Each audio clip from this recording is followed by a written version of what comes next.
Hello, good morning students. आज हम पढ़ रहे हैं एडवांस कॉम्प्लेक्स एनालिसिस का।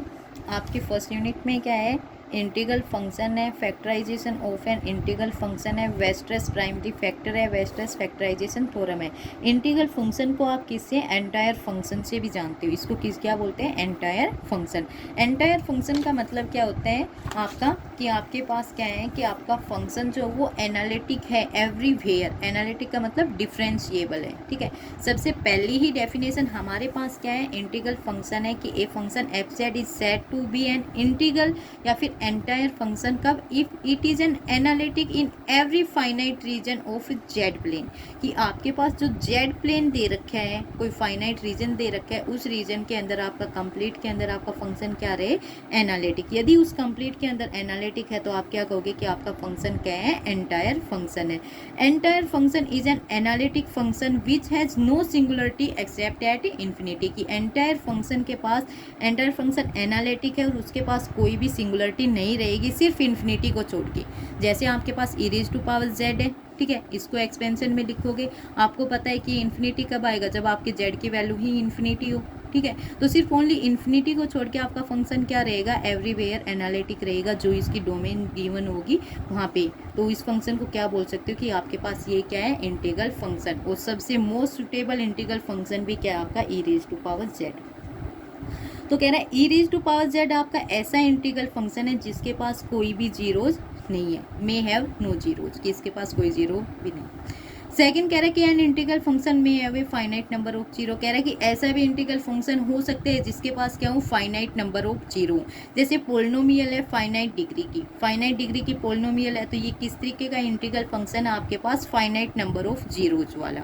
फिर कह रहा है आपके पास ऐसे भी इंटीग्रल फंक्शन है जो क्या है आपके पास, इन्फिनाइट नंबर ऑफ जीरोज। क्यों, जैसे sine z cos z. Sine z is equal to zero होगा तो साइन जेड जीरो है, तो जेड की वैल्यू क्या आ जाएगी आपके पास, एन पाई। और एन आपका किस में बिलोंग करता है, नेचुरल में, तो आपके पास कितनी आ गई, जीरो, यहाँ पे इन्फिनिटी। पर फिर भी कह रहा है कि साइन जेड को हम क्या लेते हैं कि आपका ये क्या है, एंटायर फंक्शन या इंटीग्रल फंक्शन।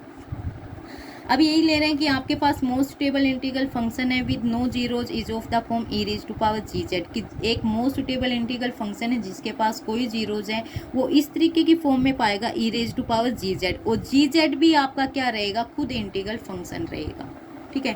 तो आपके पास इसको प्रूव करने के लिए क्या लिया, एफ जेड आपके पास इंटीग्रल फंक्शन है जिसके पास कोई जीरोज नहीं है, ठीक है। जीरोज नहीं, इसका मतलब क्या है, ये इसका डेरिवेटिव भी क्या रहेगा, इंटीग्रल फंक्शन रहेगा, वो भी एंटायर रहेगा। तो आप ये फॉर्म में लिख सकते हो इसको। फिर हमने लिया एक, आपने F Z, capital f Z माना है फंक्शन, जेड नोट से Z, F derivative Z by F Z D Z. इसका क्या करोगे, इंटीग्रेशन करोगे। आपको पता है नीचे फंक्शन ऊपर उसका डेरिवेटिव, तो क्या हो जाएगा, लोग एफ जेड, जेड नोट आपकी इनकी लिमिट है, लिमिट रखोगे लोग एफ जेड माइनस में लोग एफ जेड नोट। आपका लोग एफ जेड नोट आपका क्या, एक पॉइंट है, पॉइंट है, तो ये आपके पास क्या बन गया, एक कांस्टेंट बन गया। कांस्टेंट बन गया तो हम इसको एक साइड लेके आ रहे हैं, यानी f capital f z plus में log of f of z naught is equal to log of f of z के इक्वल, ठीक है, log of f of z के इक्वल। फिर हम यहाँ से आपका एफ ऑफ जेड निकालना चाहते हैं ओनली, कि आपके पास जो फंक्शन हो। तो क्या करें, यहाँ पे लॉगरिथम, लॉगरिथम को हटाओगे तो ये कंप्लीट किस में चला जाएगा, एक्सपोनेंशियल में, ठीक है। एक्सपोनेंशियल में चल गया तो ये क्या हो गया, e raise to power g z की फॉर्म में आ गया है। और आपका जी जेड फंक्शन आपका क्या है, ये वाला, ठीक है, यही दे रखा है। देखो एफ जेड आपका क्या आ गया, e raise to power this function के फॉर्म में, और ये क्या आपका जी जेड, जी जेड आपने क्या ले लिया, ये वाली वैल्यू। तो एफ जेड आपका क्या हो गया, इंटीग्रल फंक्शन हो गया, क्योंकि e raise to power g z आपका क्या होता है, इंटीग्रल होता है। तो एफ जेड आपका क्या हो गया, इंटीग्रल फंक्शन हो गया। अब आपका जो कैपिटल एफ जेड है ये वैसे ही इंटीग्रल फंक्शन है, क्योंकि ये भी इंटीग्रल है, ये भी इंटीग्रल है, ये भी क्या रहेगा आपका, इंटीग्रल रहेगा, ठीक है। तो ये एफ जेड भी इंटीग्रल है। अब आपको पता है कि कॉन्स्टेंट है, कॉन्स्टेंट तो आपका वैसे ही इंटीग्रल फंक्शन रहता है, तो इनका addition of two integral function क्या हो गया, इंटीग्रल। तो कह रहा है कि आपका जी जेड भी क्या हो गया, आपका ये कि इंटीग्रल फंक्शन हो गया, ठीक है। तो ये वाली थ्योरम प्रूव हो जाएगी। इसके अलावा आपके पास है कुछ रीजन्स गिवन है, कि आपके पास जैसे आपने ये कहा है कि किसी फंक्शन के पास फाइनाइट नंबर ऑफ जीरोज है और फिर भी वो आपका क्या है, इंटीग्रल फंक्शन है। तो कह रहा है वो किस तरीके से आएगा आपके पास इंटीग्रल फंक्शन, कि एफ जेड कोई भी इंटायर फंक्शन है जिसके पास ये फाइनाइट नंबर ऑफ जीरोज है। तो एफ जेड को इन जीरोज से आपने क्या कर दिया, डिवाइड कर दिया। ठीक है, डिवाइड कर दोगे तो आपके पास जो फंक्शन बचेगा उसके पास तो कोई जीरोज नहीं है ना। यही आपका कैसे इंटीग्रल फंक्शन बन गया, एक इंटीग्रल फंक्शन बन गया विद नो जीरोज, कि इसके पास कोई जीरोज नहीं है, क्योंकि जो जीरोज थी वो आपने डिवाइड कर दी। ठीक है, उसके बाद क्या हो गया, we know that the most general form. अब आपको पता है कि जो इंटीग्रल फॉर्म है जिसके पास जीरोज नहीं है वो अभी अभी किया आपने किसकी फॉर्म में पाएगा, e raise to power g z. तो e raise to power g z किसकी इक्वल आ जाएगा, इस वाले की इक्वल। तो अब आपका एफ जेड जो फंक्शन है वो किसके इक्वल है, ये वाला। ठीक है, हो जाएगा ये। अब इसी तरीके से कह रहा है, ये तो फाइनाइट के लिए था, अब यहाँ पे इन्फिनाइट के लिए भी बोल रहा है कि इन्फिनाइट नंबर ऑफ जीरोज है, then the only limit point of the sequence of zeros, कि उनका एक ही लिमिट पॉइंट होगा सीक्वेंस का, वो भी क्या होगा, इन्फिनिटी पे। और उस फंक्शन एफ जेड को भी हम क्या फाइंड आउट करेंगे कि वो आपके पास क्या हो, इंटीग्रल फंक्शन हो फाइनाइट नंबर ऑफ जीरोज के साथ। और ये किससे प्रूव करेंगे हम, वेस्टर्स थ्योरम से। वेस्टर्स थ्योरम से प्रूव करने के लिए, अब इन्फिनाइट का प्रूव करने से पहले जो फाइनाइट वाला क्या है, फाइनाइट में हम एग्जांपल ले रहे हैं कि आपके पास एक फंक्शन है एफ जेड, लगा लो कि आपके पास एफ जेड फंक्शन है, क्या है, जेड स्क्वायर माइनस में 1 है। ठीक है, अब इसको आपने क्या इंटीग्रल प्रूव करना है। इंटीग्रल प्रूव करने के लिए हमने क्या किया, एफ जेड को डिवाइड दे दिया जेड माइनस 1 और जेड प्लस 1 से। तो आपके पास क्या फॉर्म बच गई, यहाँ से दोनों कैंसिल आउट होके 1 रह गया। 1 को किस फॉर्म में लिख सकते हो, ई रेज टू पावर 0 यानी जी जेड, और जी जेड आपका क्या है, आपके पास 0 क्या है, कांस्टेंट। ठीक है, यहाँ पे तो ये क्या हो जाएगा आपके पास इंटीग्रल फंक्शन, तो जी जेड भी आ गया, यानी आपका एफ जेड किसकी फॉर्म में आ गया, जी जेड इंटू में जेड माइनस 1 इंटू में जेड प्लस 1। और ये आपका क्या हो गया, आपका sorry e raise to power g z, और ये आपके पास क्या हो गया, आपका इंटीग्रल फंक्शन। अब इन्फिनाइट के करने के लिए क्या हमारे पास क्या है, ये तो आपके पास सिंपल फैक्टर है। इन्फिनाइट नंबर्स की सिंगुलरिटी दे रखी होंगी तो उनके लिए फैक्टर है आपके पास है वेस्टर्स प्राइमरी फैक्टर से करेंगे। वेस्टर्स प्राइमरी फैक्टर क्या कहता है कि आपके पास ई पी जेड है। ठीक है, ये इसको कैसे तोड़ोगे, 1 माइनस में जेड, और ई की पावर यानी एक्सपेंशन आपके पास क्या आ जाएगी, जेड प्लस में जेड स्क्वेयर बाई में 2 प्लस में tens two z p by में पी, और ये p is greater than equal to 1 है। ठीक है, अब यहाँ पे पी की वैल्यू 0 रखो। ठीक है, तो आपके पास क्या आ जाएगा, 1 माइनस में जेड, पी की वैल्यू 0 रखोगे तो आपके पास क्या आ जाएगा, ये आपकी सारी वैल्यू खत्म हो जाएंगी। तो कह रहे हैं कि जैसे ही पी की वैल्यू 0 रहेगी तो आपकी, क्योंकि यहाँ पे आ रहा है जेड 0 बाई में 0, तो ये 1 बाई में 0 जेड इनडिटर्मिनेंट आएगा। तो इसके लिए ऑलरेडी डिफाइन करके बताया गया कि ई 0 जेड आपके पास क्या आ जाएगी, 1 माइनस में जेड। इसके अलावा यदि आपको कितने भी वैल्यू निकालनी है उनको इस वाले फॉर्मूले से निकाल। ये आपके पास क्या है, वेस्टर्स प्राइमरी फैक्टर। ठीक है, यदि आपको कोई भी प्राइमरी फैक्टर करनी है इन्फिनाइट सीरीज में तो आपको इस तरीके से करने होंगे वेस्टर्स प्राइमरी फैक्टर की फॉर्म में। ठीक है, उसके बाद कह रहा है कि आपके पास यहाँ पे क्या है, जेड है। ठीक है, अब इसको सिंपल पोल करने के लिए क्या कह रहा है, जेड बाई में ए ले रखे। कह रहा है कि आपके पास वेस्टर्स प्राइमरी फैक्टर है ई पी जेड बाई में ए है जे simple 0 at z is equal to a, कि इसके पास क्या है, एक सिंपल 0 है जो किसके ऊपर है, जेड इज इक्वल टू ए, उसके अलावा कोई जीरोज नहीं है। ठीक है, तो कह रहे हैं इसको एक्सपेंशन में इसने खोला कि आपके पास वेस्टर्स प्राइमरी फैक्टर लगा दिया ई पी जेड। आप इसको कैसे लिख सकते हो, 1 माइनस में जेड है, ई की एक्सपोनेंशियल में है, तो ये 1 माइनस जेड है, इसको किसने लिख दिया, एक्स ई की लॉग लगा दे। यदि ई की पावर लॉग लिखोगे आप 1 माइनस जेड, इसका मतलब क्या है, 1 माइनस में जेड ही है। ठीक है, इसने एक्सपेंशन ले लिया सभी के ऊपर लॉग 1 माइनस में जेड, प्लस में आपका इसके ऊपर लॉगरिथम लगाओगे तो आपका क्या हो जाएगा, सेम रह जाएंगी क्योंकि ऑलरेडी एक्सपेंशन है। ठीक है, ये वाली वैल्यू आ गई।